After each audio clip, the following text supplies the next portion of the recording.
if you're actually a dedicated, like you work at that office. You're not just a consulting CIO. You're not just I'm only here for the board meetings. You're like I'm here with my company. Then that's what you're doing. You're leading, and you're showing the next people that are going to replace you, or people that are going to get equity into the company, how to do that as well. This has been one of my biggest pet peeves, right? It's like a lot of business owners are like, oh, Jason left another job. Fuck Jason. He's this lawyer he's like this. My thing has always been, That's fucked up. if Jason left your company for a better paying job, that looks good on you because like you train them to get a better job, right? And then if Jason leaves for a better paying job and you took care of him, he's gonna be your advocate for the rest of his life, right? He goes, hey, I left Smedley's and Smedley's took care of me. Go work for Smedley's, right? But some of these small business are like, oh, fuck Jason. Like he's not a lawyer, right?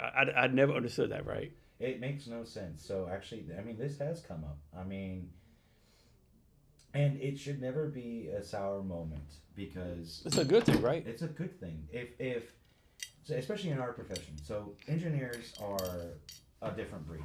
One, No shit. one, it is the only actually regulated, highly regulated profession in the United States. And I know people think doctors are and lawyers are. That is not true.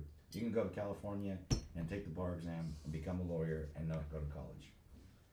You can never go to school and pass the MCAT, and if you find a place that will let you in, you can get a medical doctorate, which is a technical certificate. But what you cannot do is ever be an engineer without a bachelor's degree that then took the FE exam, which makes you an engineer in training, and then you have to work under another engineer for several years, 4 years, whereabouts, with them actually stamping or signing off on the work that you've done. Then you take another test. If you pass that test, most of them don't pass that test. It's called your PE. Once you pass your PE, then you get your stamp. And you get to say, hey, I'm an engineer. But you're just an engineer at that point. And then you're going to work even longer, so on average, to become what's called an actual structural engineer, a stamped structural engineer.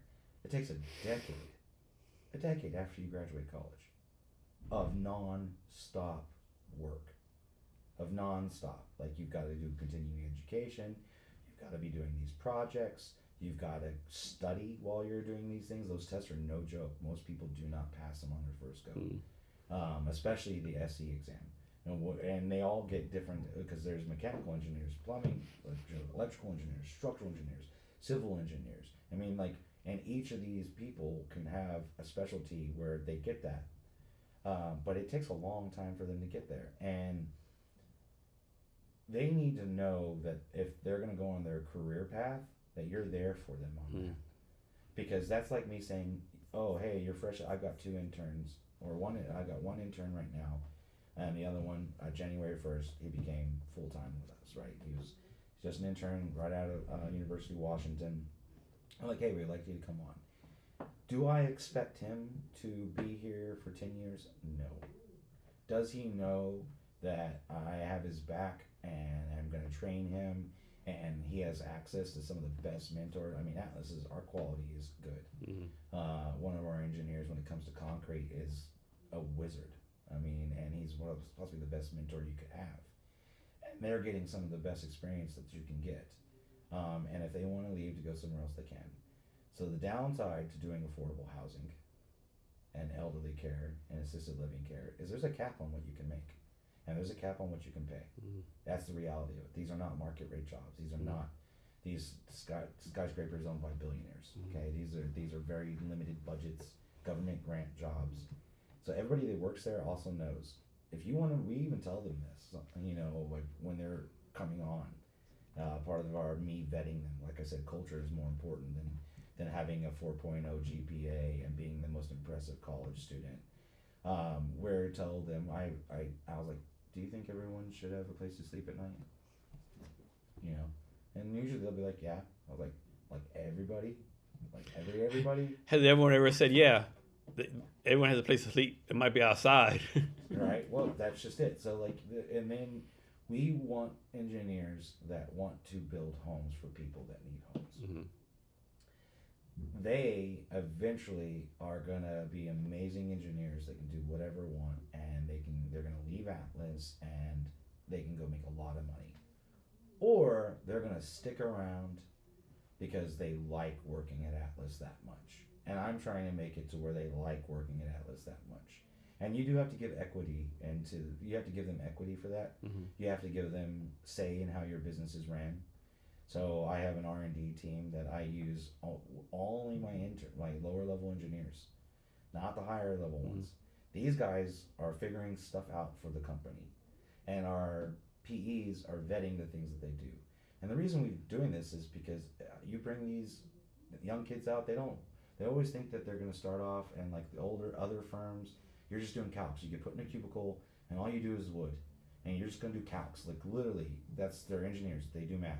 That's what you're going to do for 8 hours a day, 40 hours a week. Math. Or you can come to Atlas and it's like, what do you mean on Fridays we are going to do R&D? And we start our R&D with a holistic method, where we call it, you're having your coffee. So we start off with a quote every time, and with that quote, it's meant to, or a question and a quote. The question will be something like, it's actually kind of random. One of the engineers I have that runs the committee, he's so brilliant at it. He's a young man. You wouldn't think someone that young would have these kind of skills, but he does. He's got a holistic approach that I love because it's making the culture there amazing.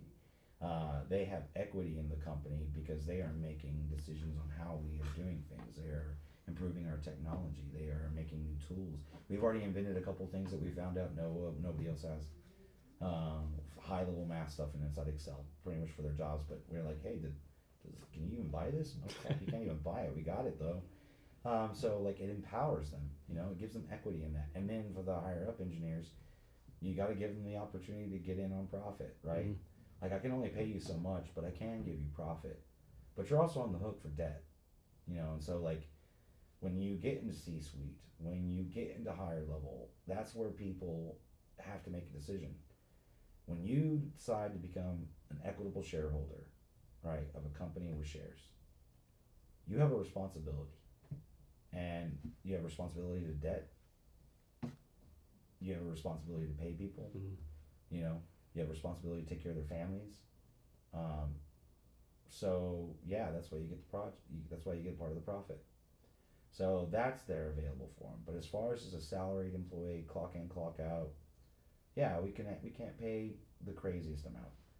You can go work for someone else and make $200,000. I'm not paying you $200,000. It's not happening. But you're never gonna have a boss that supports you like I do. Like we like even our PTO policy. I know things. I'm confident no one does that. I'm confident no one does that. The maximum we give right now is 7 weeks. Mm-hmm. Depending on how long you've been there in your position, 7 weeks. I don't know anybody that does that. We don't do unlimited PTO because people don't use it. There's this weird pressure. I mean, stats actually prove that people actually take less PTO than that. Oh, I know, and I realized that, and so we're like, no, we're not doing that. We originally had unlimited PTO. Because people, I can't be here. They're looking at me. Yeah. Yep. It's a pressure. That's one of the big things I do for SOPs is taking pressure off of people.